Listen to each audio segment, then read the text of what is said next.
course I can. Absolutely I can. Brilliant. So I kind of got to hide a little bit, which was helpful.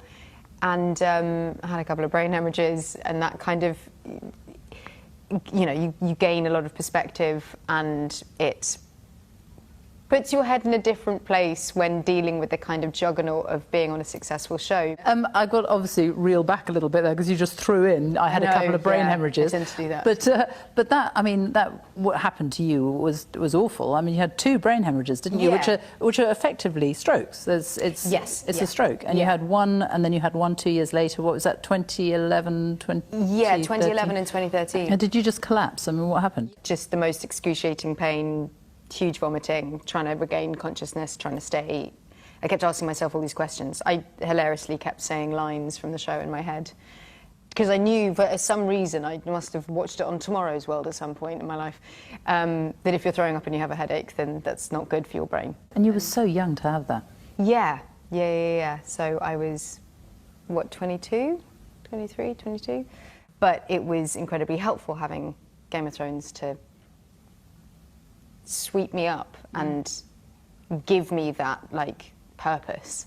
And the impact on you physically?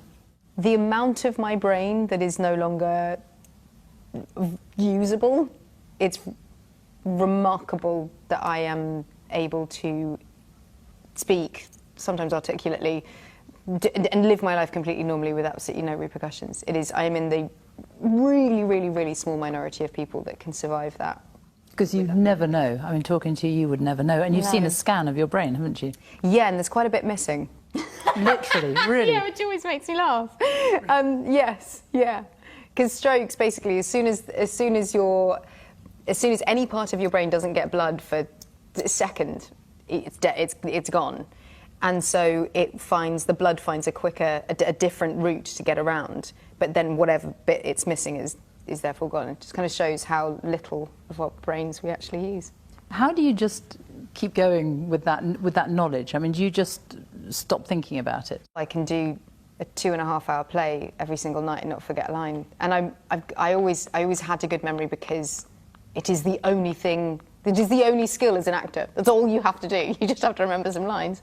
So your memory is obviously incredibly important, and I consistently tested that. But I gave up wondering because I thought, well, this is who you are. This is the brain that you have. So there's no point in kind of continually racking your brains as to what might not be there, because what you have now is great. So let's work with that. Extraordinary. Absolutely extraordinary, and amazing that you've got the confidence and the courage, and you can still do it, and the memory to, you know, stand here and perform in front of all these people in the Seagull. The character you're playing, Nina, craves fame, doesn't she? More than anything. I mean, she says, I'll go through poverty, I'll go through anything in order to have fame. Yes. I presume that is not how you feel about fame. No. That's actually been the biggest.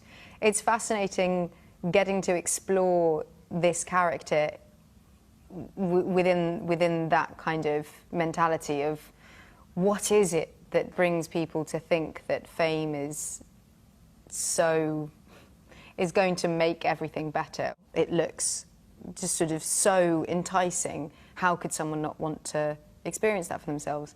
And then you do, and it sucks. So fame isn't quite what you thought it would be. What about being on stage? Because obviously you were desperate to be on stage. Is that what you thought it would be? Yes. Yes. Yes. In what way?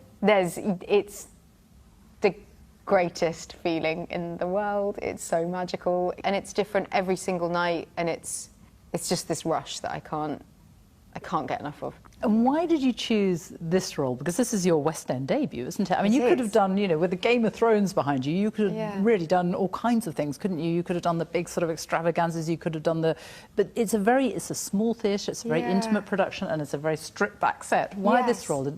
The opportunity to play Nina in the Seagull on the West End stage with a lauded, applauded, incredible director like Jamie Lloyd, I was like, well, it's been a kind of profound experience, I really have to say, because it's daring, taking such a beloved and well-known play like this and putting it in such a modern, stripped-back, bare. You can't hide behind a prop, you can't lean on something, you can't, you know, all these sort of like little tells that as actors you have to kind of calm your nerves down sometimes, where you're like, I'll just pour a glass of something, or sort of, you know, move somehow, make the bed.